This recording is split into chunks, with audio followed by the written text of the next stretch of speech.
नमस्कार, आपका स्वागत है। दोस्तों, शास्त्रों में कहा गया है कि गुरु के बिना मनुष्य को भगवान की प्राप्ति नहीं हो सकती। गुरु को ही भगवान मानकर उनकी सेवा करनी चाहिए।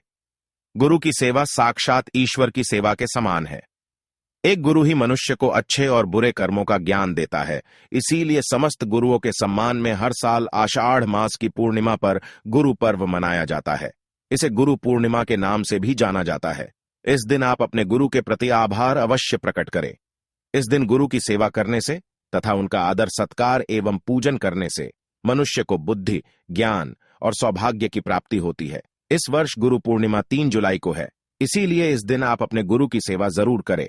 आप गुरु के घर पर जाकर उनके पैर छूकर आशीर्वाद भी अवश्य लें। इस दिन गुरु का आशीर्वाद लेने से व्यक्ति परम तेजस्वी और सर्वगुण संपन्न बनता है। वह जीवन में सदा ही तरक्की करेगा और कभी असफल नहीं होगा। गुरु पूर्णिमा के दिन आप अपने गुरु को वस्त्र अवश्य भेंट में दें। ऐसा करने से आपको कार्यों में सफलता मिलती है और विघ्न नष्ट होते हैं। गुरु पूर्णिमा के दिन गुरु को गाय का दान करने से जो पुण्य मिलता है वह सैकड़ों यज्ञों के समान है। गाय का दान तथा गाय की सेवा करने वाले व्यक्ति को कभी नरक की प्राप्ति नहीं होती है।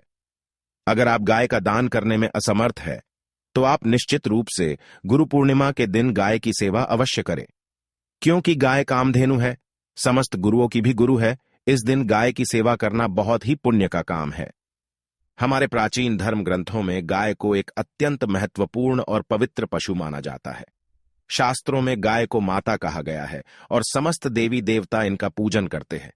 गौ माता के शरीर में 33 कोटि देवी देवताओं का निवास होता है। गाय एक अत्यंत पवित्र, निर्मल, शांत, निष्पाप जीव है। ऋग्वेद में इसे संसार का पालन पोषण करने वाली कामधेनु माता कहा गया है। इसके दर्शन मात्र से मनुष्य के हजारों पाप नष्ट हो जाते हैं। इसीलिए कभी इस निष्पाप गौ माता पर अत्याचार नहीं करना चाहिए। गाय को कभी मारना नहीं चाहिए और कभी उन्हें कष्ट नहीं देने चाहिए।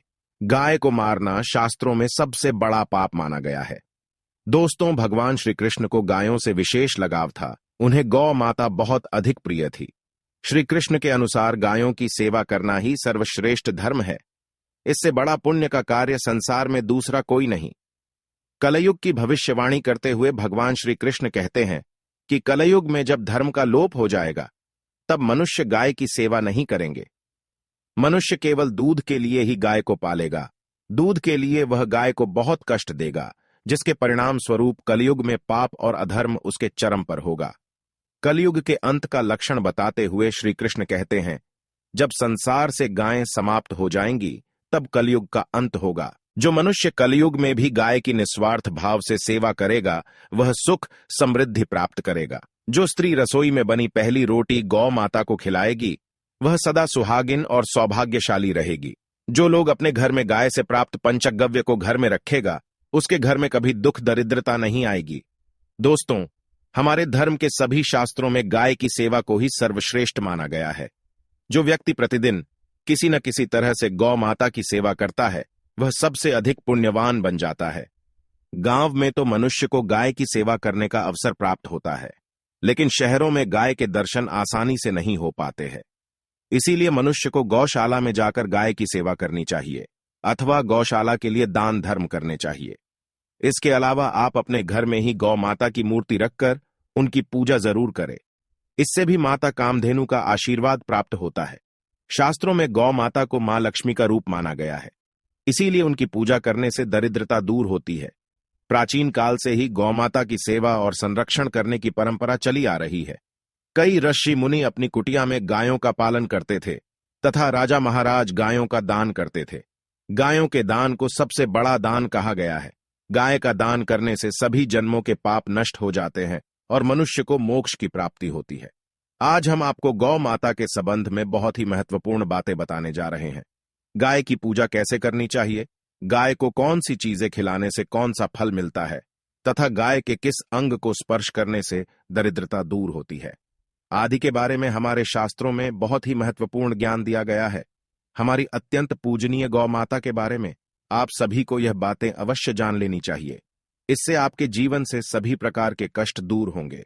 दोस्तों, कई बार महिलाएं जाने अनजाने में गाय को कुछ चीजें खिला देती हैं, जिससे मां लक्ष्मी क्रोधित हो जाती है। शास्त्रों में कहा गया है कि ये चीजें गाय को कभी नहीं खिलानी चाहिए। इससे मनुष्य के जीवन में दुर्भाग्य आता है और उसे किसी भी कार्य में सफलता नहीं मिलती है। तो चलिए जान लेते हैं गौ माता के विषय में महत्वपूर्ण नियम। सबसे पहली बात है दोस्तों, गौ माता के दर्शन करना बहुत शुभ होता है। शास्त्र कहते हैं रोज सुबह गाय के दर्शन होने से पुण्य की प्राप्ति होती है और सुबह गोबर के दर्शन होने से लक्ष्मी की प्राप्ति होती है। अगर किसी महत्वपूर्ण कार्य के लिए जा रहे हैं और अचानक ही गौ माता आपके रास्ते में आ जाती है तो वह कार्य निश्चित ही सफल हो जाता है। किसी भी यात्रा पर निकलते समय अगर गौ माता के दर्शन हो जाए तो वह यात्रा सुखपूर्वक पूर्ण हो जाती है, इसमें संशय नहीं है। ज्योतिष शास्त्र के अनुसार कुंडली में यदि पितृ दोष होता है तो अन्य उपायों के साथ साथ गौमाता को प्रतिदिन रोटी और घास खिलाने से लाभ होता है और पितृ दोष से मुक्ति मिलती है। इसी तरह कुंडली में यदि शनि की 7.5 या महादशा है तो हर शनिवार और अमावस्या को काले रंग की गाय को घास या रोटी खिलाएं और उसकी पूजा करें, इससे शनि दोष कम होता है। गौमूत्र यानी कि गाय का मूत्र बहुत ही उपयोगी, पवित्र और स्वास्थ्य की दृष्टि से अत्यंत हितकारी होता है। आध्यात्मिक दृष्टि से तो गौमूत्र का महत्व है ही, साथ ही वैज्ञानिक और स्वास्थ्य की दृष्टि से भी गौमूत्र के बहुत से लाभ बताए गए हैं। गौमूत्र में बहुत से खनिज पदार्थ और स्वास्थ्य वर्धक तत्व होते हैं जो हमारे शरीर की शुद्धि करते हैं और बहुत से रोगों से भी बचाते हैं। साथ ही गौमूत्र छिड़कने से वातावरण में शुद्धता और पवित्रता व्याप्त हो जाती है। इसीलिए हमारे शास्त्रों में शरीर को निरोगी रखने के लिए प्रतिदिन गौमूत्र का सेवन करने तथा घर में गौमूत्र छिड़कने के लिए कहा गया है। कुंडली में शुक्र ग्रह की स्थिति को मजबूत करने के लिए ज्योतिष शास्त्र के अनुसार सुबह के भोजन में सबसे पहली रोटी निकालकर एक सफेद गाय को खिलाना शुभ माना जाता है। अगर आपकी कुंडली में बुध ग्रह कमजोर है या आपको किसी कारण इसके दुष्प्रभाव झेलने पड़ रहे हैं तो हर बुधवार के दिन गाय को हरा चारा खिलाना शुरू कर दें। इससे बुध से जुड़े दुष्प्रभाव दूर होंगे और आपको तमाम समस्याओं का हल मिल जाएगा। अगर कुंडली में मंगल दोष है जिसके कारण आपके जीवन में कई तरह की परेशानियां हैं तो लाल रंग की गाय की सेवा करें। मंगलवार के दिन गाय का पूजन करें और उसे गुड़ और चने आदि खिलाएं। बृहस्पति ग्रह को जीवन के सभी मांगलिक कार्यों का कारक माना जाता है। ऐसे में अगर किसी व्यक्ति के जीवन में विवाह आदि मांगलिक कार्यों में विघ्न निर्माण हो रहे हैं तो उन लोगों को कुंडली में बृहस्पति ग्रह की स्थिति को मजबूत करने के लिए रोटी पर गुड़ और चने रखकर गाय को खिला देना चाहिए। इससे आपको शुभ परिणाम प्राप्त होते हैं। अगर घर में अशांति है, लड़ाई झगड़े होते रहते हैं तो घर में सुख शांति बनाए रखने के लिए घर के अंदर गाय के गोबर से बने उपले को जलाना चाहिए और उसका धुआं संपूर्ण घर में फैलाना चाहिए। इससे घर की नकारात्मक ऊर्जा नष्ट होती है और सकारात्मक ऊर्जा में वृद्धि होती है। गाय के दूध, दही, घी, गोबर और गौमूत्र से बनने वाले मिश्रण को पंचगव्य कहते हैं। पंचगव्य को पापनाशक कहा जाता है और हिंदुओं की एक धार्मिक विधि प्रायश्चित करने में इसका उपयोग किया जाता है। पंचगव्य को बनाने वाली सभी वस्तुएं अत्यंत उपयोगी होती हैं जो स्वास्थ्य के लिए लाभदायक तो है ही, साथ ही औषधीय गुणों से भी भरपूर है। दोस्तों, अगर आपके द्वार पर गौ माता आती है तो उसे बिना रोटी खिलाए जाने मत देना, नहीं तो आपको दुर्भाग्य का सामना करना पड़ेगा, क्योंकि जिसके द्वार से गाय बिना कुछ प्राप्त किए लौट जाती है उसके घर से लक्ष्मी भी चली जाती है। प्रत्येक स्त्री को प्रतिदिन गाय के लिए एक रोटी बनानी चाहिए और प्रेम से गौ माता को खिलानी चाहिए। इससे गौ माता का आशीर्वाद प्राप्त होता है और मन की इच्छाएं पूर्ण होती है।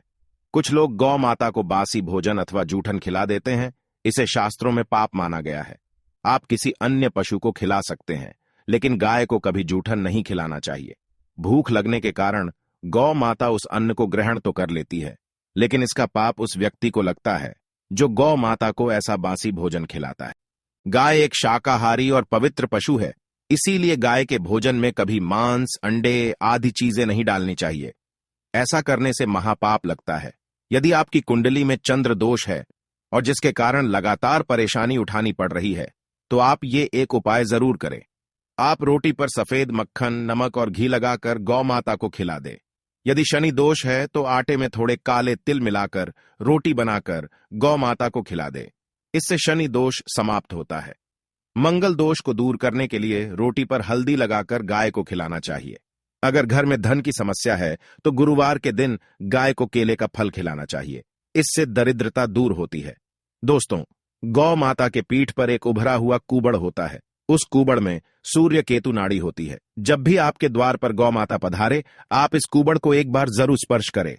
इससे आपके जीवन से सभी दुखों का अंत होगा और धन संपत्ति की प्राप्ति होगी। शास्त्रों में कहा गया है, जो मनुष्य तन मन धन से गौ माता की सेवा करता है, वह मृत्यु के बाद वैतरणी नदी को गौ माता की पूंछ पकड़कर पार कर लेता है। उस व्यक्ति की अकाल मृत्यु नहीं होती है और उसे मोक्ष की प्राप्ति होती है। जिस व्यक्ति के भाग्य की रेखा सोई हुई है, अगर वह व्यक्ति अपनी हथेली पर गुड़ रखकर गौ माता की जीभ से चटाता है, तो उसकी सोई हुई भाग्य रेखा खुल जाती है और उसका दुर्भाग्य सौभाग्य में परिवर्तित हो जाता है। तो दोस्तों, इस प्रकार से आप सभी गौ माता की सेवा जरूर करें। उम्मीद है आपको यह जानकारी अच्छी लगी होगी। वीडियो को लाइक जरूर करें और कमेंट में जय गौ माता और जय श्री कृष्ण जरूर लिखें। साथ ही चैनल को सब्सक्राइब करें। आप सभी का धन्यवाद।